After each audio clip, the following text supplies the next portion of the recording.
hello खुलुमबाय बिनिसिमबो welcome back to द channel राजा कुंगु यूट्यूब चैनलाव नोंथांखौ बयखौ बरायबाय आरो दिनैनि मोनसे गोदान भिडिअ नोंथांखौ खनसे बरायहरबाय दा बे नोंथाङा उनाव नुनो मोनदोंना बे जाहैबाय दैखरनिफ्राय जानाखि दै फुवा गदोंमोन ना ओमफ्राय दा बेनि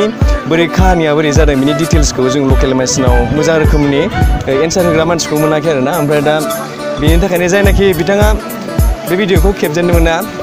बिथाङानो जेन'बा दा बांसिन मानसिफ्राथ' दा जानाखि दा नोंथाङा फुजा होनाय नुबाय थादोंना बे फुजा होनाया ना जाथिंलाय सावथाल ना सावथाल ओमफ्राय राभाफोर सावथाल आरो राभा दा जानाखि बे फुजा होदोंना बेयो सावथाल आरो राभा दा बिसोरो आगोलनिफ्रायनो फुजा होबाय थाखायोमोन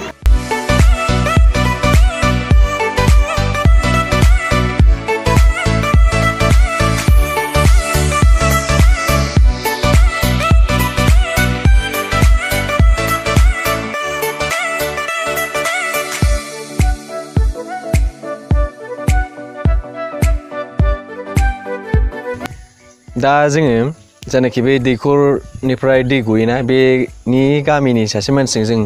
सोंनो नागिरदों रायज्लायनो नागिरदों आदाना मा नाममोनलाय अशक टाइटेला अशक राभा बे आदाया राभासो थेवबो बर' रोङो ओमफ्राय जोंथ' जेबो मिथिया दा बिथाङानो खिथाथोंसै बेयो बोरै जादोंमोन बे जेन'बा नोंसिनि गामिनि नामा मा बिसोरनि खिथाहरदो दे प्रेमनगर ओमफ्राय पस्ट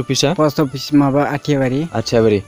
पिएस सेरफांगुरिनि ओमफ्राय आदा बे मा होनो बे दैखरा आगोलनिफ्रायनो दंखायोमोन ना औ 1991 निफ्राय 1991 औ ओमफ्राय बेयो नोंसिनि गामिनिनोखामोन ना दैखरा औ ओमफ्राय दै बोहैना बोहैयामोन आगोलाव बोहैयामोन थारमाने बेखौ साफा खालामनानैसो बिनि उनाव बे अभारफ्ल' जानानै बेबायदि गदों दैया सिंनिफ्राय फुवा गदों आरो ओमफ्राय बिदि गबाय थानाया खय बोसोरसो जाखो बिदिनो बोसोरब्रैसो जाबायदां बोसोरब्रैसो जाबाय ओमफ्राय दा जेन'बा दाथ' गबायना ओमफ्राय मालासिम गबाय थागोन बे थारमाने बे बिसिबां माबा दै रानलांगोन खमसो जालांबाय दै रानबाथाय बेबो खमायलांफागोन आरो होमबा बिदिनो सेप्तेम्बरसोआव गनाय नङा बेथ' सेप्तेम्बरसिम थानाय नङा औ ओमफ्राय बे दै गनायाथ' आगोलनिफ्रायनो गबाय थाखायो होमबालाय बेखौ थांनाय बोसोरनिफ्राय जेब्ला माबा बे फाट बसायो अब्लानिफ्रायसो माने बे रिं दङना रिंखौ फोजौनानैसो होमबालाय रिंआ आगोलनिफ्रायनो दंखायो ससेया रिं ससे आगोलनिफ्रायनो दंखायो ओमफ्राय रिंखौ बारायदेरबावदों आरो नोंसोरो रिंखौ बारायदेरबावनानै ओमफ्राय दा दैया फुवा गयो आच्छा मोजाङानो बे बेरायग्रा जायगा खालामनो हायो नालाय बेखौ उनावहाय टुरिस्ट स्पट खालामनो हायो ओमफ्राय बेबायदि बे लामाफोरखौबो सरकारफोराबो एसे बेबस्था लायोबा मोजां जागौमोन नोंसिनिखौ गावसोरबो एसे थाबायनाय मानाय मोजां जागौमोन आरो खालमासि फैगौ बोसोरावबो बेबायदि जाबावगोन दैया ना ओमफ्राय बेनि सिजोना जाहैबाय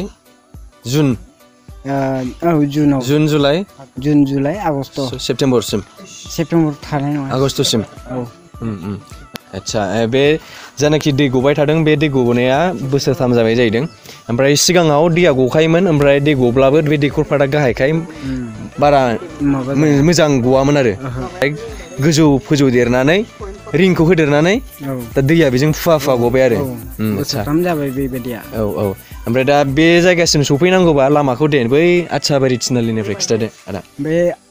थिनालि आथियाबारि मोनगोन ओमफ्राय बेनिफ्राय डाइरेक्ट साहा लामा दङ डाइरेक्ट फरेस्ट अफिस बारनानै बे खावसि बाजार होनो बेनिफ्राय एकदम पिच रड जोबथारनायाव बे सानजाजों फिदिंनांगौ ओमफ्राय फैयै मोनसे प्रेमनगराव सारियालि माबा साइनबोर्ड नुगोन बेनिफ्राय डाइरेक्ट साहा फैनांगोन आरो होमबानो सफैगोन ओमफ्राय बे जानाखि दै गग्रा जायगा बे दै गग्रा जायगानि गामिनि मुङा जाहैबाय प्रेमनगर ना